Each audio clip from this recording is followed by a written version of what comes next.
Assalamualaikum warahmatullahi wabarakatuh. Kali ini kita akan bahas latihan soal TWK CPNS 2023. Video ini merupakan video yang ke-28. Oke, langsung aja kita bahas soal yang pertama. Perhatikan pernyataan berikut ini. Nah, kalau kita ketemu soal yang seperti ini, kita langsung aja baca soalnya. Baru kita cari pilihan atau nomornya yang sesuai dengan pertanyaannya. Pertanyaannya adalah, berdasarkan pernyataan di atas, contoh perilaku yang mencerminkan cinta tanah air yaitu, yang ditanyakan contoh perilaku yang mencerminkan cinta tanah air. Pertama, bangga dengan produk dalam negeri dan menggunakannya. Ya, berarti 1, ya. Yang kedua, menggunakan bahasa Indonesia yang baik dan benar. 2 juga. 3, mengikuti seluruh budaya yang masuk ke Indonesia. Yang ketiga, salah, karena di sini pernyataannya mengikuti seluruh budaya yang masuk ke Indonesia. Seharusnya kita bisa memilih budaya yang baik, terkadang budaya yang masuk juga tidak sesuai dengan kita, jadi kita tidak boleh mengikuti seluruh budaya yang masuk ke Indonesia. Jadi 3 salah. Teman-teman boleh coret aja yang ada pilihan 3-nya. Otomatis A salah, C salah, D salah. Berarti kita bisa memilih B dan E. Oke, yang keempat, menjunjung tinggi hukum dan pemerintahan. Betul. Yang kelima, menciptakan lingkungan yang rukun antar umat beragama. Ya, juga betul. Yang keenam, membeli produk yang disukai meskipun bukan produk Indonesia. 6 kurang tepat ya, karena kita sebaiknya membeli produk dalam negeri. Berarti yang 6 salah, otomatis jawabannya adalah B. Coba kita baca yang ketujuh, mempelajari kesenian modern yang datang dari budaya asing. Juga kurang tepat. Jadi soal nomor 1, jelas jawabannya adalah pilihan B, yaitu 1, 2, 4, dan 5. Yaitu bangga dengan produk dalam negeri dan menggunakannya. Kemudian yang kedua, menggunakan bahasa Indonesia yang baik dan benar.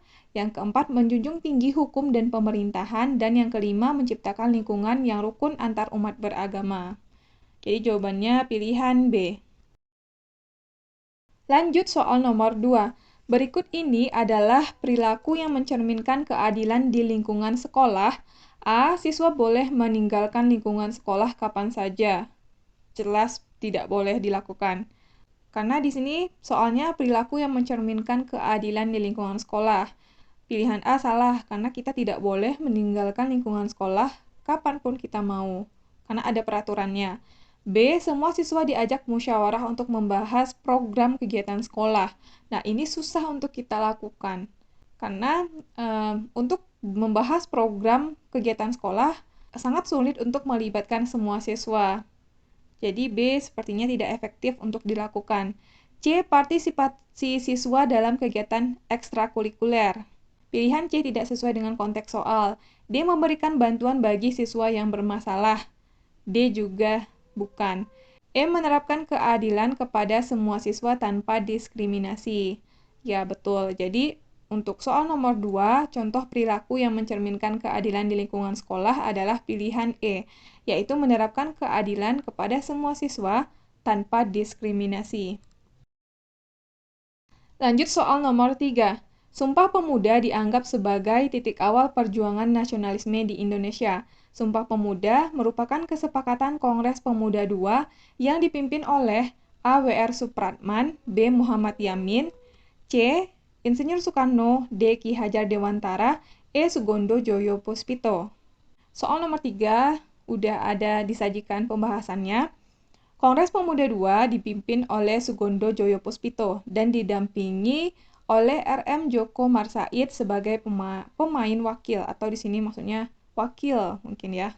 Sementara itu, Muhammad Yamin terpilih menjadi sekretaris dan Amir Syarifuddin terpilih menjadi bendahara. Jadi, untuk ketua dari Kongres Pemuda II adalah pilihan E, Sugondo Joyo Puspito. Lanjut soal nomor 4. Perselisihan pendapat antar warga masyarakat di lingkungan sosial masyarakat setelah diselesaikan dengan baik, maka tahap selanjutnya melakukan A. Rekonsiliasi, B. Musyawarah, C. Diplomasi, D. Negosiasi, E. Dialog. Oke, soal nomor 4 Kasusnya adalah terjadi perselisihan pendapat antar warga masyarakat. Setelah diselesaikan dengan baik, maka apa tahap selanjutnya? Di antara kelima pilihan ini, yang paling tepat adalah pilihan A, yaitu pengertian dari rekonsiliasi adalah suatu istilah dalam ilmu sosial yang memiliki keterkaitan dengan munculnya konflik, ya seperti yang berhubungan dengan soal tadi, terjadi perselisihan pendapat. Berdasarkan pendapat para ahli, rekonsiliasi konflik merupakan suatu usaha untuk menyelesaikan permasalahan di masa lampau dengan memperbarui hubungan pada perdamaian yang harmonis dan baik. Jadi kita rekonsiliasi ini memperbarui hubungan dengan perdamaian yang harmonis dan baik. Kita memperbaiki hubungan dengan pihak yang bermasalah tadi. Jadi ini sesuai dengan konteks yang ada pada soal nomor 4. Jadi, soal nomor 4 jawabannya adalah pilihan A, rekonsiliasi. Lanjut soal nomor 5. Lagu daerah Potong Bebek Angsa berasal dari provinsi A. Nusa Tenggara Barat, B. Nusa Tenggara Timur, C. Maluku, D. Papua, E. Kalimantan Barat. Lagu daerah Potong Bebek Angsa di antara kelima pilihan, yang betul jawabannya adalah B, yaitu Nusa Tenggara Timur. Jadi, lagu Potong Bebek Angsa berasal dari Nusa Tenggara Timur atau NTT. Lanjut soal nomor 6.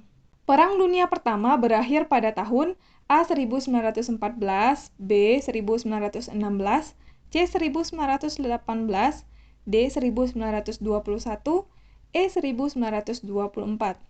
Soal nomor 6 juga udah ada pembahasannya. Perang Dunia Pertama adalah sebuah perang global terpusat di Eropa yang dimulai pada tanggal 28 Juli 1914 sampai 11 November 1918. Perang ini sering disebut Perang Dunia atau Perang Besar sejak terjadi sampai dimulainya Perang Dunia II pada tahun 1939.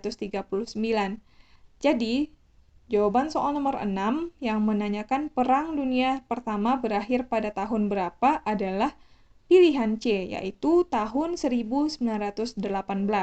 Jadi pada tahun 1918 berakhir Perang Dunia Pertama. Lanjut soal nomor 7. PBI adalah organisasi nasional untuk olahraga A. Bowling, B. Bridge, C. Bulu tangkis, D. Baseball, E. Berkuda. PBI atau Persatuan Bowling Indonesia atau Bowling Indonesia adalah organisasi olahraga yang memayungi kegiatan olahraga bowling di Indonesia. Pertama dibentuk pada tahun 1970, PBI kini merupakan induk organisasi cabang olahraga bowling dari 16 pengurus provinsi. Jadi PBI merupakan organisasi nasional untuk olahraga bowling.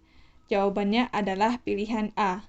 Nah, kalau untuk Bridge itu organisasinya bernama GAPSI atau Gabungan Bridge Seluruh Indonesia. Bridge ini merupakan olahraga permainan kartu. C. Bulu tangkis, organisasi nasionalnya adalah PBSI atau Persatuan Bulu Tangkis Seluruh Indonesia. Sedangkan baseball, nama organisasi nasionalnya adalah Perbasasi atau Perserikatan Baseball dan Softball Amatir Seluruh Indonesia.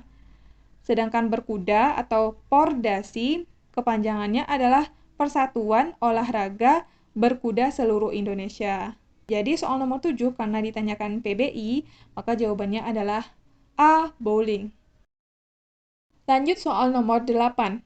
Kerajaan Sriwijaya terkenal sebagai kerajaan maritim yang kuat dan jaya. Hal tersebut dikarenakan A. mempunyai armada laut yang kuat dan hidup dari perdagangan laut, B. mengadakan hubungan dengan berbagai negara dagang, C. menjadi pusat perdagangan di Asia Tenggara, D. letak persimpangan jalur perdagangan antara India dan Cina, E. memiliki raja yang berkuasa. Soal nomor 8 udah disediakan pembahasan.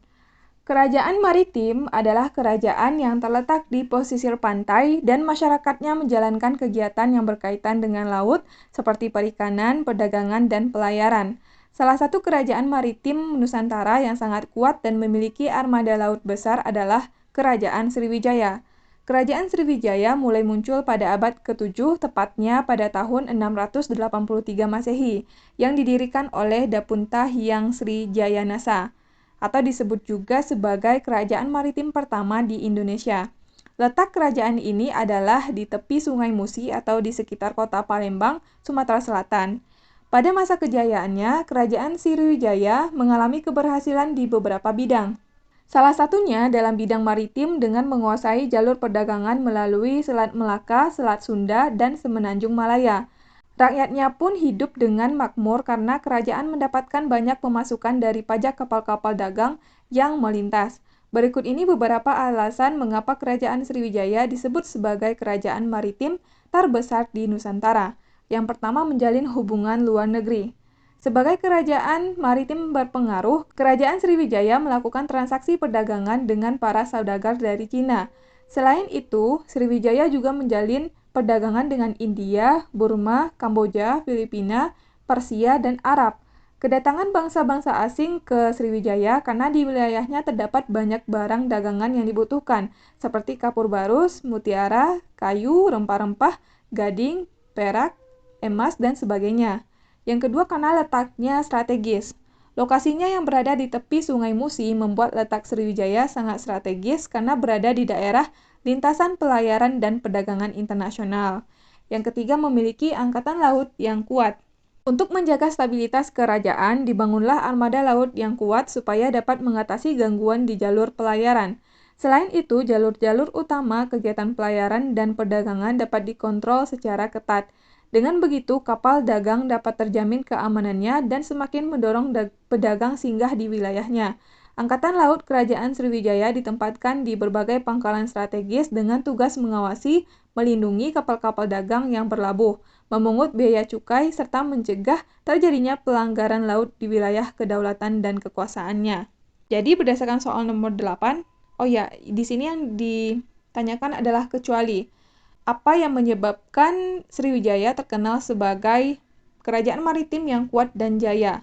Hal tersebut dikarenakan kecuali A. Mempunyai armada laut yang kuat dan hidup dari perdagangan laut, ya. B. Mengadakan hubungan dengan berbagai negara dagang, juga betul. C. Menjadi pusat perdagangan di Asia Tenggara, juga betul, ya, karena letaknya yang strategis tadi. D. Letak persimpangan jalur perdagangan antara India dengan Cina, juga betul. E. Memiliki raja yang berkuasa, salah. Jadi soal nomor 8 yang bukan menyebabkan kerajaan Sriwijaya terkenal karena sebagai kerajaan maritim dan kuat, yang kuat dan jaya adalah pilihan E, yaitu memiliki raja yang berkuasa. Lanjut soal nomor 9. Setelah Perang Dunia II berakhir, muncul dua kekuatan, yaitu Blok Barat dan Blok Timur. Blok Barat dipimpin oleh negara A. Inggris, B. Prancis, C. Amerika Serikat, D. Kanada, E. Belanda. Ya, jadi Blok Barat dipimpin oleh Amerika Serikat, sedangkan Blok Timur dipimpin oleh Uni Soviet. Blok Barat cenderung beraliran liberal dan kapitalis, sedangkan Blok Timur menganut paham komunis dan sosialis. Jadi jawaban untuk soal nomor 9 adalah C, Amerika Serikat. Jadi Amerika Serikatlah yang memimpin Blok Barat. Lanjut soal nomor 10. Tujuan diselenggarakannya Konferensi Asia Afrika diantaranya A. Ikut mengawasi perdamaian dunia, B. Mempererat serta menggalang persatuan, C. Mempersatukan kerjasama bangsa-bangsa Asia dan Afrika, D. Mempererat serta menggalang persatuan dan ikut mengawasi perdamaian dunia, E. Meredakan ketegangan antara Blok Barat dan Timur. Nah, nomor 10 udah ada pembahasan. Konferensi Asia Afrika atau KAA merupakan konferensi tingkat tinggi yang diadakan oleh negara-negara Asia dan Afrika. Konferensi ini juga dikenal dengan sebutan Konferensi Bandung karena diselenggarakan di Bandung pada 18-24 April 1955. Usai Perang Dunia II, dunia terpecah menjadi dua bagian, yaitu Blok Barat dan Blok Timur. Blok Barat terdiri dari negara-negara berpaham liberalis, sementara Blok Timur berpaham komunis. Keduanya berebut pengaruh pada bangsa-bangsa lain. KAA diprakarsai oleh 5 negara, yaitu Indonesia, Myanmar, Sri Lanka, India, dan Pakistan. KAA dihadiri oleh 29 negara. KAA bertujuan mempererat solidaritas negara-negara di Asia dan Afrika, meninjau masalah-masalah hubungan sosial, ekonomi, dan kebudayaan dari negara-negara Asia dan Afrika, menjalin kerukunan antar umat beragama di wilayah Asia dan Afrika, memberikan sumbangan untuk memajukan perdamaian dan kerjasama dunia, mencanangkan gerakan politik untuk melawan kapitalisme asing dan terakhir melawan kolonialisme dan neokolonialisme Amerika Serikat, Uni Soviet, dan negara imperialis lain. Jadi, di antara kelima pilihan ini, yang merupakan tujuan diselenggarakannya Konferensi Asia Afrika adalah pilihan C, yaitu mempersatukan kerjasama bangsa-bangsa Asia dan Afrika. Pilihan A, ikut mengawasi perdamaian dunia, salah karena pernyataannya mengawasi, sementara tujuannya adalah memberikan sumbangan. Yang lebih tepat adalah pilihan C. Bentuk kerjasamanya di bidang agama, kemudian di bidang politik, dan juga di bidang perdamaian. Makanya yang lebih tepat jawabannya adalah pilihan C, mempersatukan kerjasama bangsa-bangsa Asia dan Afrika. Oke teman-teman, kita udah selesai bahas 10 soal. Mudah-mudahan video ini bermanfaat untuk teman-teman semuanya. Terima kasih buat yang udah nonton video ini. Sampai ketemu lagi di video selanjutnya.